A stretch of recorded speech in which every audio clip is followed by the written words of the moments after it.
You ever look back at somebody that you dealt with in the past and you're just like, ew, what was I thinking? Like, why did I date that person? Why did I deal with that person? I would never do that again. Well, what if I can get you to think that about yourself in only 30 days? In 30 days, I can teach you how to train your brain so you can look back at the current you, the you that says they're going to go to the gym and then they quit, the you that says they're going to start that business but they never start, the you that says they're going to change your life but they never do. I can get you in 30 days to look at the current you today and say, I can't believe I didn't start. I can't believe I didn't continue. I would never let that thing happen again. Very similar to that man. So let me teach you my 30-day detox on how to literally become unrecognizable. So of course, let's get straight into it. Now, the first step of this thing is I want you to figure out what you need to detox. The reason why I'm going to mention detox in this video a lot and the reason why it's so imperative is because I often say a big reason why it's hard for a lot of people to become the person they want to become unrecognizable, is because they are building themselves on a shaky ground. There are already habits that you have that are unhealthy. There are already things that you do that are unhealthy. But what do? Instead of getting rid of those things, instead of trying to figure out those things, you build a skincare routine on top of those things. You build a gym journey on top of those things. Essentially, you try to do all these things, but the foundation of the things that you do that aren't working for you are still there, and you're wondering why it doesn't work. So you literally need to detox these things. You literally need to take these things out of yourself. So when you are building your new self, your current self that you want to be, it is going to be on a clean, solid ground. So the first step is figuring out what you are addicted to. And before, some people are kind of like, well, I'm not addicted to nothing. Everybody's addicted to something. And when you are thinking about what you are addicted to, I would think about anything that you do every single day that you have to do. A lot of people, it's at least their cell phone, but for some of us, it's often more. I've talked about a lot in my video about, so weird even saying it, but my addiction to romance books. Anyways, nonetheless, this is something that you do at high volume. This is something that you have to do consistently. This is something that usually takes up a lot of your time. And also think about in 10 years, would you want to be doing this thing as much as you are doing it now? Now, when I think of addictions, right, I don't want some people to be like, well, right now I'm in school and that takes up a lot of my time. And of course, in 10 years, I don't want to be in school. No, I'm not talking about that.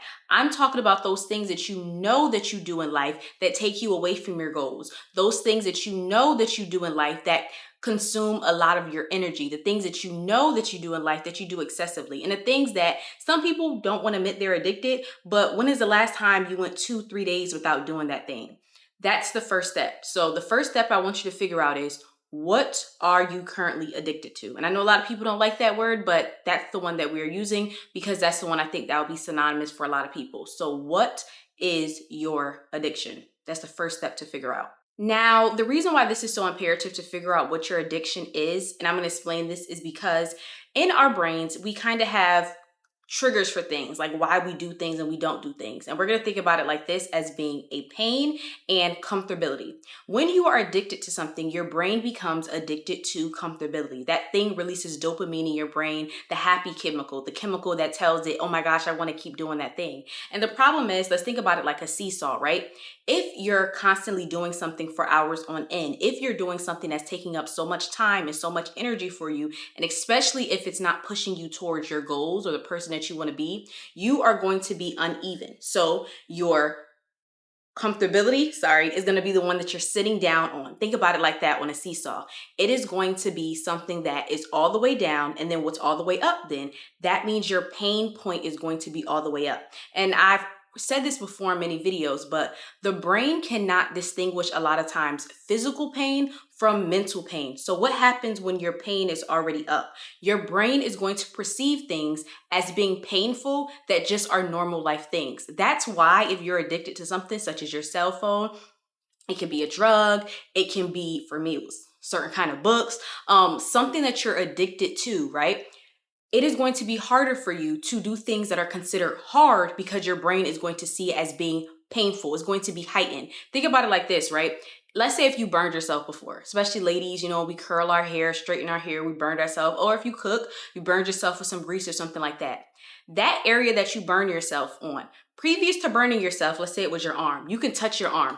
It doesn't hurt, it doesn't bother you. But as soon as you burn yourself, if you try to touch that same spot, ow, it hurts so badly. It's sensitive. That's the same thing with our brains. When we push towards comfortability all the time, when we go towards our addiction all the time, our pain senses are heightened. So that's why it's hard for you literally to be bored. That's why it's hard for you when you're confused and you're trying to figure something out, the frustration that you get because that comes with trying anything new. It's so easy for you to be like, I can't do this thing anymore. This thing is too complicated. This thing isn't working out for me. Literally, your brain is hypersensitive to pain. Anything that seems confusing, anything that seems boredom, anything that seems essentially not comfortable for your brain, it literally convinces your body that there is something wrong with you. Like it literally makes your body feel. And for different people, depending on how strong this thing is, it literally can make you feel sick. Like this has happened to me before. It's literally made my body feel sick. It literally can make your body feel tired. That's why, I don't know if you guys, happens to you guys, but I know it happens to a few people.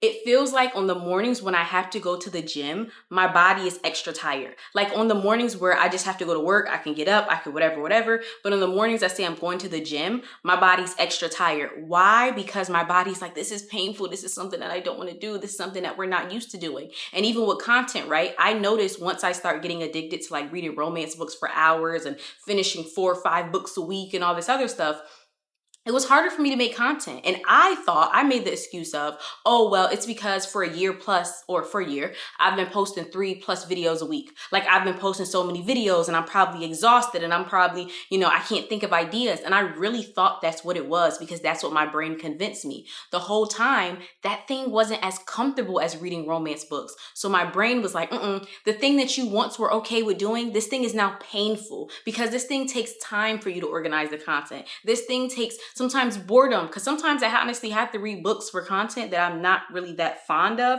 but I know they have good information. Nonetheless, it became so hard to do tasks that I knew would help me. And so that's why I wanted to bring up, nonetheless, the detox. That's why it's so important, because too many people's seesaw is unwhacked. Your body is literally sitting on comfortability. You have so much heavy weight. It's literally so many bricks on comfortability that when it comes to pain, which is required to do a lot of things in life, especially things that we don't want to do in the beginning, especially starting something out, your brain literally convinces you can't do it. And you're like, well, why can everyone else do it? And why does it feel so hard for me? And why does it? Because your brain is literally seeking comfortability. And if that thing is not comfortable for you, if you're not used to that thing, your brain is going to make your body literally feel like it's in pain, whether it's physically or it's mentally. And so the goal is kind of to try to get to a equilibrium. It's kind of to try to get to a middle ground, right? There is a certain amount of comfortability that you have in your life, but then there is a certain amount of pain that you also should have in your life, and it should balance it out. And that's usually when you are a little bit more level-headed when it comes to things. Now, one thing I definitely want to bring up during this time period is, and it doesn't matter if it's like you literally quitting a drug or you literally quitting something like a cell phone, or for me, it's books, you are going to go through a withdrawal period. And I know when people hear withdrawal periods, they always assume like, oh, well, I'm not, addicted to any kind of drug, or I'm not addicted to anything that will like give me withdrawals. Your brain is going to go through a withdrawal period, and it's going to happen around the 2-week mark. And this is the mark where a lot of people tend to quit. And if you notice, a lot of times too, this is how long a lot of individuals usually do something consistently. So a lot of people can go to the gym for about 7 days to possibly 14 days, and then it just feels like something happens. A lot of people can start doing something for about 7 days to 14 days, and it always feels like something happens. That is literally your body going through withdrawal. Eventually, in the beginning, the first couple days, right, your body's gonna be like, okay, well, I guess we're just not doing the thing as much. You're gonna get cravings to do it, right? You're gonna get random moments in your time where, and it happens now, you literally look at your phone. You didn't get no text message, you didn't get no call, you ain't get no important emails, but your body's just triggered to look at your phone.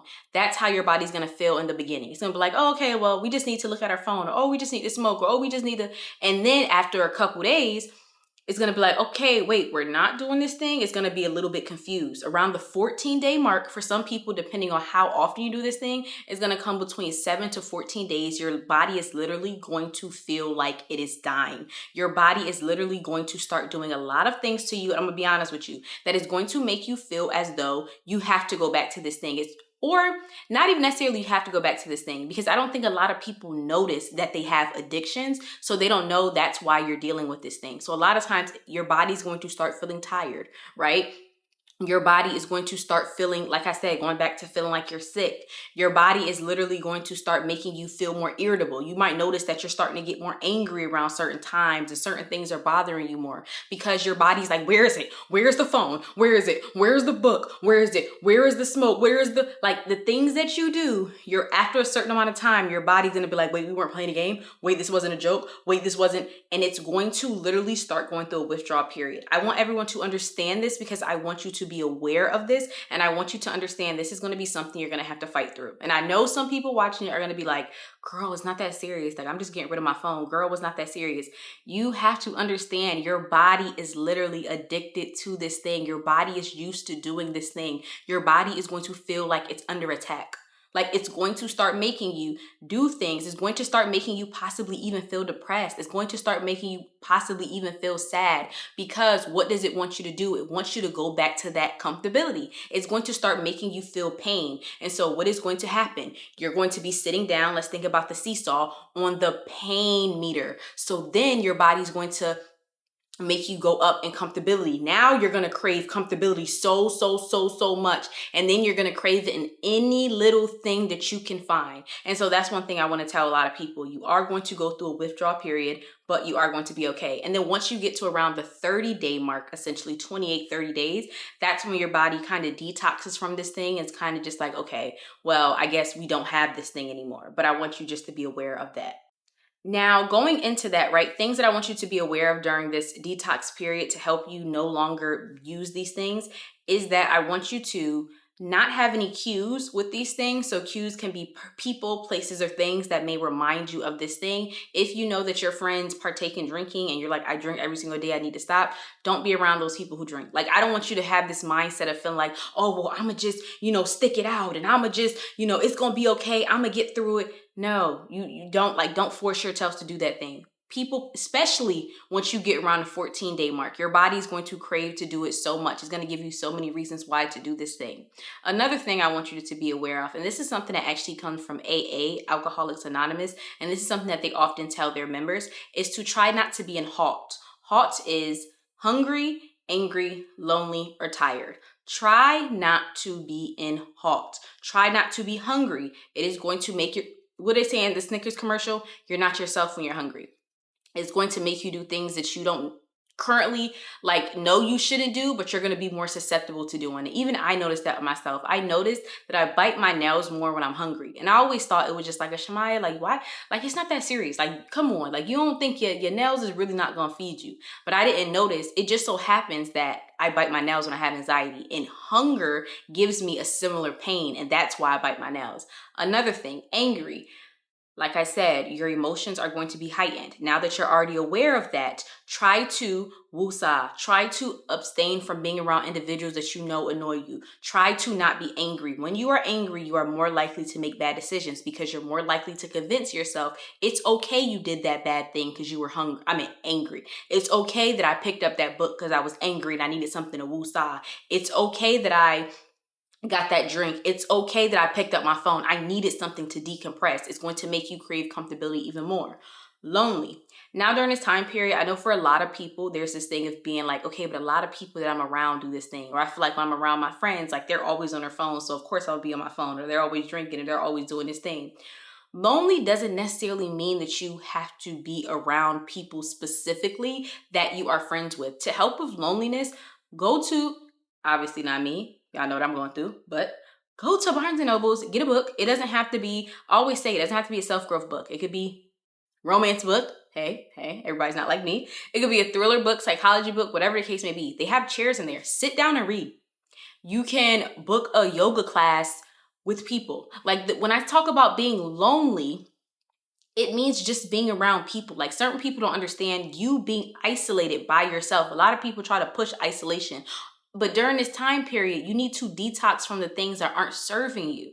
And a lot of times too, one of the things that's not serving you is being alone. Like a lot of people don't even understand another reason why you're more susceptible to being on your phone all the time is because you're literally in the house. Like be around people. Now that you have more time in your hands because you're not doing that thing anymore, how about we actually go to the grocery store? Most people order their groceries. How about we actually go to the grocery store and we walk around? Like just try being around people can help with that. And the last one is tired. Tired is so imperative as well. Try to get at least 8 hours of sleep at night because you're more likely, like I said, to go back to that thing when you're tired because you're not thinking straight. You can't really function properly. And then your body's just like pain, pain, pain, pain, pain. Let me crave comfortability. Now, I know, of course, a lot of people are like, okay, so what am I going to do, right? What am I going to replace this thing with? What am I? Because I'm going to be bored. I'm going to be this. I'm going to be that. So what am I going to do?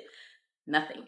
Contrary to what a lot of people may think, I don't want you to specifically do anything or specifically try to achieve anything because that's what you've been doing your entire life and it has not been working.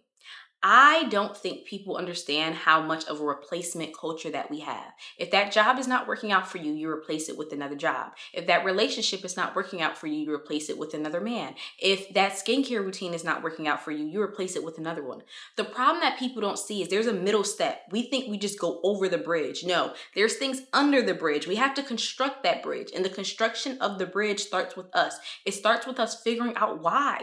How did I end up in that situation, that job? How do I make sure I don't end up in that job again? What do I need to do differently? Do I need to go back to school? Do I need to learn a skill? Do I need to literally change my career? Do I need to, what needs to happen next? That relationship. Before you hop into another relationship, how did it get to that point? What would I do differently? Do I struggle with self-worth? Do I struggle with insecurities? Do I have daddy issues? And how do I deal with those? Like, honestly, the skincare not working. Okay, well, is it the skincare or could it be me? Is there anything in my life that I feel like can be affecting my skin? Maybe what I eat, maybe what I drink, maybe for some people, their addictions, like smoking and drinking and stuff like that can lead to bad skin. Nonetheless, what most people mess up is they're in a replacement culture. Every time they feel boredom, going back to the comfortability, you crave comfortability so much, you don't allow yourself to feel bored. You don't allow yourself to feel like I don't have to do something right now. Now, I don't want you to think you're going to be laying on the bed all day. No, because you're going to have a lot more ample time, I'm guessing. But that gives your brain time to roam. And that actually gives you time to do what you need to do. Like, come on, let's just be completely honest. Maybe you need to clean that car. Maybe you need to clean that room. Maybe you need to wash some dishes. And that is fine. Like, I know it sounds so boring. Like, yeah, but I can wash the dishes after I do this 10-step skincare routine. And I can wash the dishes after I do, this workout. No, like the whole point of this is for these 30 days, I don't want you to have an intention. Like, I just want you to become.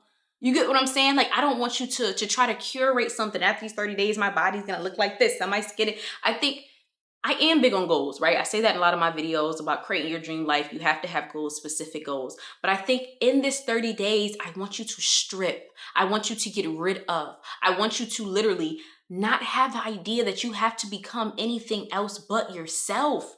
Like, stop trying to become so many different things. Stop trying to fill your time. Stop trying to feel like you always have to be busy. You have a lifetime to build up your career. You have a lifetime to get your dream body. You have a lifetime to love yourself, but give yourself 30 days to feel bored and just sit there and think with yourself. And like I said, it doesn't mean you can't do things, but first and foremost, don't do things with an intention. If you wake up in the morning, you're like, well, I'm usually on the phone for the first hour.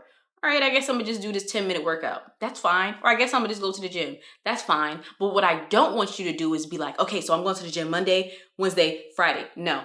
I literally want you to listen to your body. What does your body want to do that is not part of your addiction and that is not something that's bad? Because I also don't want you to create another addiction during this time period because since your body's craving comfortability, it may cause you to create another addiction. But I don't want you to become addicted to anything. I don't want you to replace anything because at the end of these 30 days, what is going to happen to you is you're going to have a more well-rounded aspect of how much time do you actually have in a day. You're going to have a more well-rounded aspect of your thoughts. Like, that's what I want you to do. Sit in your thoughts. And one thing I also don't want you to do is judge. I don't want you to judge your thoughts during this time period because you're possibly going to have some thoughts that aren't good. Not possibly, you are. You're going to have some thoughts that aren't good. You're going to have some thoughts that's like, why would I think that? Why would I? So the whole idea for this video, I got from the book Dopamine Nation by Dr. Anna I'm going to look it up after, so I'll tell you guys at the end. But long story short, in the book, one of the things that she said is after having one of her children, her baby was young. She was like, her baby was crying. And she was like, she literally thought about banging her baby's head against the table because her baby kept crying. And when she thought that, most people would say, oh my gosh, she's such a bad person. Oh my gosh, she's such a bad mother. Somebody take that baby from her. Her child is older. Her child is fine. She loves her child. And she loved her child during that time period. But sometimes we have those thoughts. Like even myself, I would never share all the thoughts that I have because people would think that there's something wrong with me. But they're my thoughts. And so instead of looking at herself as I'm a bad mom and I'm a bad person, because what does that do? That often makes you try to become somebody else. Because if you say that thought is wrong, that thought that my brain created is wrong. I'm a bad person. I'm a bad mom. So that means I need to become somebody else. That means I need to emulate another mother and I need to suppress how I really feel. And I need to suppress my thoughts so that I can become a perfect mom. And that a lot of times it leads to the replacement. You're trying to replace one thought with another. You're trying to replace what you're going through with something else. No. And she recognized that thought and she's like, wow, this is what I'm thinking. Boom, go on my day. And so that's what I want you to do during this time period. Do not judge your thoughts. You're going to have thoughts that aren't good. You're going to have thoughts that are random. You're going to literally have conversations about yourself. But what does that mean? Yeah, I know I'm thinking this, but like, why would I say that? Like, so what does that mean? Of like, just observe it. And I don't know, it sounds a little bit crazy, but I think it seems crazy because we don't do it. A lot of people don't realize that's what your addiction does for you. It literally allows you not to think about your thoughts. And it's so crazy. There's like this old saying that the reason why we have things, the reason why everything was created was to distract ourselves from death, because we all are going to die. But if we're working, if we have hobbies, if we have all these things going on throughout our day and we're so busy, you don't have to think about death. But then when you really sit down with yourself, you're like, oh, wait, well, we're all going to die. That seems like anxiety ridden. That thing seems like something that we don't want to do. I'm not saying think about death all day, but I just think that's kind of a crazy thought process. Like, wow, I guess that kind of is true, right? So think about that with your addiction. Think about how often you don't think about things that are going on with your life. Think about why sometimes you struggle the same thing year after year, time after time. Literally because your body does not want to think about those things. Your body doesn't want to think about how you're struggling financially. Your body doesn't even want to think about how you're struggling physically, mentally, spiritually. And so what does it do?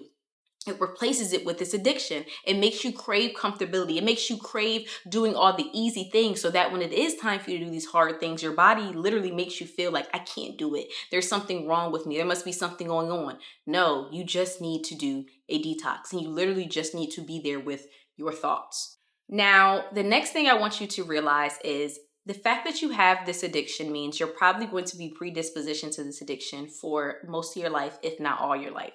And I know a lot of people thought, well, after these 30 days, I'm not going to be addicted, right? And after these 30 days, I'm going to achieve my dream life and I'm going to do this and I'm do that. Yes, in a sense, you can do those things. But especially if you're someone that's been addicted to this thing for a very long time, like me when it comes to my phone, not as much as far as romance books, but definitely when it comes to my phone, I've been using it consistently every single day, night, hours on end for 10 years plus. It is not something that is going to be able for me in 30 days to detox for this thing, and possibly not even a year or two. It's going to be something that's going to take a large amount of time. So with that being said, moving forward, now that you are aware that you're predispositioned to have this, let's say, addiction, now you need to figure out how you are going to move differently. So you're going to slowly microdose this thing into your life, but then what you're also going to do is figure out what times of the day are you going to allow yourself to do this? How many times a week are you going to allow yourself to do this? And when it comes to that, you're going to have to stick to a schedule. That's the part that you're going to have to do now that you've had this detox. And that's why I said in the beginning of the video, you're going to look at your current self being different. When you are not doing that thing every single day, you're going to be like, wait, I don't need that thing as much. I can't believe I wasted so much time. I can't believe I wasted so much energy. That's how you're going to look at it. But that does not mean that that thing will never be an addiction for you again. Actually, it might even be heightened because your body's like, I haven't had it for so long. And now that I have it, I want it so bad. So this is going to be imperative for you. But now it's going to be a little bit easier because your body is not fully on comfortability anymore. Your pain and your comfortability is kind of a little bit more balanced. Your pain might even be a little bit, stronger, which is going to be helpful for you in dealing with the boredom, which is going to be helpful for you dealing with the frustration that you are going to have. But that's what I really want everyone to understand, because I think that's what messes up people with detoxes. They try to take these things out of their life and then they're kind of like, well, why do I do it when I start again? And why would I download Instagram again? I'm addicted to it again, and like, what am I never supposed to have it again? No, you can do this thing again, but now you just are aware of your addiction, and now you need to make sure that you have scheduled times and you have scheduled sometimes places, whatever it is best for you. And then this is when you are going to start going towards your goals, right? Now that you realize all the time, the energy, all these things, and now your body and your brain is literally pushed towards pain, it is ready to deal with some of the boredom, the frustration.